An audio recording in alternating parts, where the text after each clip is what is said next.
بسم اللہ الرحمن الرحیم۔ السلام علیکم 8th کلاس، کیسے ہیں اسٹوڈنٹس؟ بیٹے اردو کی بک کھولیں۔ آج ہم نے اگلا اپنا چیپٹر سٹارٹ کرنا ہے، نسو اور سلیم کی گفتگو۔ اس کا عنوان ہے، اس کے رائٹر کا نام ہے ڈپٹی نذیر احمد دہلوی۔ پہلے ہم ان کا تعارف پڑھیں گے، ٹھیک ہے؟ نذیر احمد دہلوی نذیر احمد ضلع بجنور میں پیدا ہوئے۔ والد کا نام مولوی سعادت علی تھا۔ ابتدائی تعلیم والد سے حاصل کرنے کے بعد دلی آ گئے، جہاں مولوی عبدالخالق کے شاگرد ہوئے۔ بعد میں دلی کالج میں داخلہ لیا۔ وہاں سے فارغ التحصیل ہونے کے بعد عملی زندگی کا آغاز پنجاب ضلع گجرات میں ایک اسکول میں مدرس کی حیثیت سے کیا، یعنی ایک ٹیچر کی حیثیت سے کیا۔ تھوڑے دنوں بعد ڈپٹی انسپکٹر مدارس مقرر ہوئے۔ 1861 میں انڈین چینل کوڈ کے ترجمے کی وجہ سے پہلے تحصیلدار اور بعد میں افسر بندوبست بنے۔ سرسالار جنگ کے ایما پر انگریزی ملازمت چھوڑ کر حیدرآباد دکن کی ملازمت اختیار کی۔ ایک عرصے تک وہاں خدمات انجام دینے کے بعد ملازمت چھوڑ کر دلی آ گئے اور بقیہ زندگی یہیں گزاری۔ آپ کے ناول اصلاحی انداز کے حامل ہیں، کیونکہ ان سے انہوں نے مسلمانوں کی اصلاح کا کام لیا۔ اگرچہ ڈپٹی نذیر احمد کی مقصد پسندی نے ناول کے فن کو کسی حد تک متاثر کیا ہے، لیکن یہ مقصدیت ان کے اسلوب بیان کی لطافت اور چاشنی کو ختم نہیں کرتی۔ ان کی زبان علمی بھی ہے اور عوامی بھی، ٹھیک ہے؟ اب ان کے جو انہوں نے تصانیف کی ان کے بارے میں پڑھتے ہیں۔ نذیر احمد دہلوی کا شمار اردو کے ارکان خمسہ میں ہوتا ہے، یعنی 5 ارکان میں ہوتا ہے۔ آپ اردو کے پہلے ناول نگار ہیں۔ آپ کے ناولوں میں مرات العروس، بنات الناش، توبۃ النصوح، فسانہ مبتلا اور ابن الوقت زیادہ اہم ہیں۔ تو جی بیٹے، آج ہم نے یہ کیا اگلا ان کا لکھا ہوا جو ہے عنوان، اس پہ ہم نے اس کی ریڈنگ کرنی ہے۔ نسو اور سلیم کی گفتگو ہے۔ اس کا تعارف پہلے پڑھیں گے کہ یہ کیا ہے۔ اس ٹاپک میں دلی میں 1 سال بحیضے کی سخت وبا آئی۔ نسو بھی دیگر افراد کی طرح حیضے میں، نسو کیا ہے؟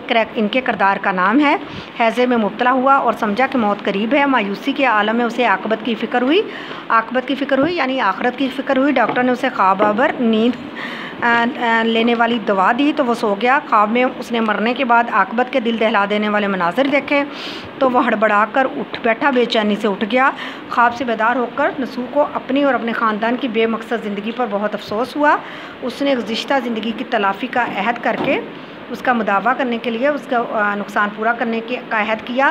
اپنی بیوی فہمیدہ کو خاندان کی اصلاح کے لیے اپنا مددگار بنایا۔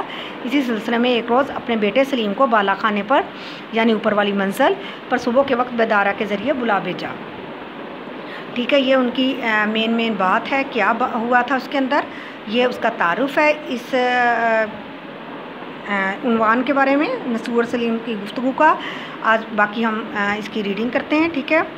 آج تو میاں بیوی میں یہ کول قرار ہوا، یعنی ان کی آپس میں یہ بات ہوئی۔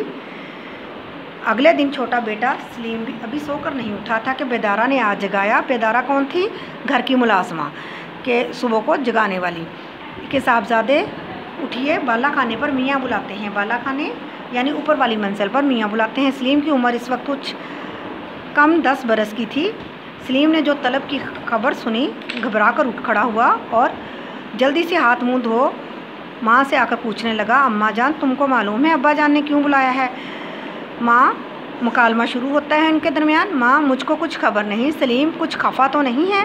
سلیم پوچھتا ہے کہ ابا جان خفا تو نہیں ہے، غصے میں تو نہیں ہے؟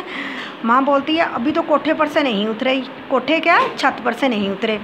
سلیم، بیدارہ تجھ کو کچھ معلوم ہے؟ سلیم اپنی نوکرانی سے پوچھتا، بیدارہ تمہیں پتہ ہے کہ کس وجہ سے بلا رہے ہیں وہ؟